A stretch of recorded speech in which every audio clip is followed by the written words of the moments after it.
আজকে বহুল প্রচলিত একটি চিকিৎসা নিয়ে আলাপ করব এবং সেটি হলো প্রেশার বেড়ে গেলে অনেকেই তখন তেঁতুল খান।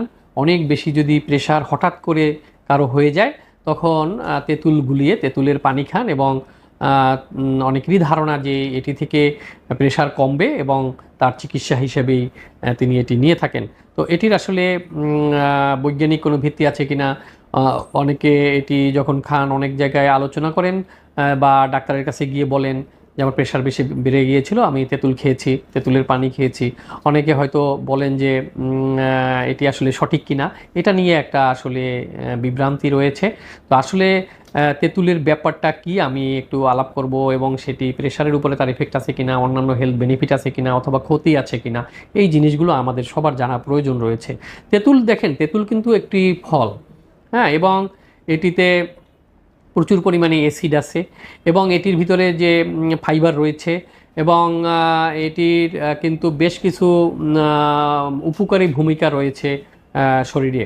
এবং মেডিকেল সায়েন্স এটা নিয়ে অনেক বেশি যে গবেষণা হয়েছে তা কিন্তু নয়, তবে যতটুকু গবেষণা হয়েছে তাতে দেখা গেছে যে এই তেঁতুলের কিছু উপকারী ভূমিকা রয়েছে।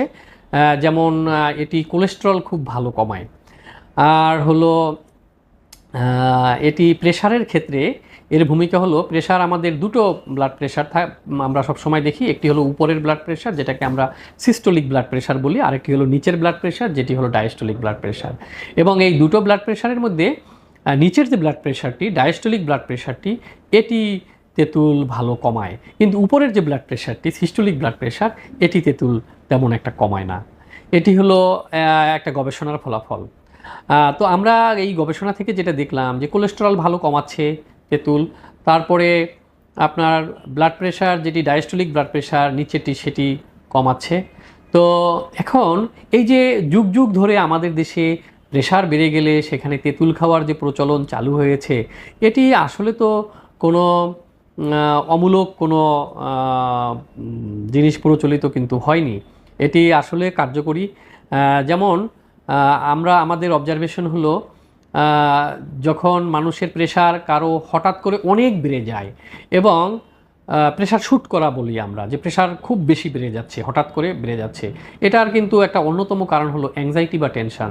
যারা অনেক মানসিক চাপে থাকেন, যাদের ভিতরে হঠাৎ করে মানসিক চাপ ভর করে বসে অথবা অ্যাংজাইটি টেনশনে পড়ে যান, হ্যাঁ, তাদের কিন্তু দেখা যায় যে প্রেশার অনেক হঠাৎ করে বেড়ে যায় এবং এই টেনশন অ্যাংজাইটির কারণে কিন্তু ডায়াস্টোলিক প্রেশারটা একটু বেশি বাড়ে। ডায়াস্টোলিক প্রেশার হলো নিচের প্রেশারটি সেক্ষেত্রে দেখা যায় যে 110 120 হয়ে যায়, হ্যাঁ, এবং এটা কিন্তু টেনশনই মেইন কারণ। এবং দেখা গেল তেঁতুল এই ডায়াস্টোলিক ব্লাড প্রেশারটি এফেক্টিভলি কমাতে সক্ষম এবং ডায়াস্টোলিক ব্লাড প্রেশারটি সে কমায়। হ্যাঁ, তো যদি কারো টেনশনের কারণে, যাদের প্রেশার হঠাৎ করে শ্যুট করে তাদের কিন্তু অধিকাংশই আসলে টেনশনের কারণে প্রেশার শ্যুট করে। তো এই টেনশনের কারণে যদি প্রেশার শ্যুট করে এবং সেক্ষেত্রে আমরা দেখেছি ডায়াস্টোলিক প্রেশারটাই আসলে বেশি শ্যুট করে এবং তখন যদি সে তেঁতুল খায় তাহলে তো তার এই ডায়াস্টোলিক প্রেশারটাই কমে যাবে এবং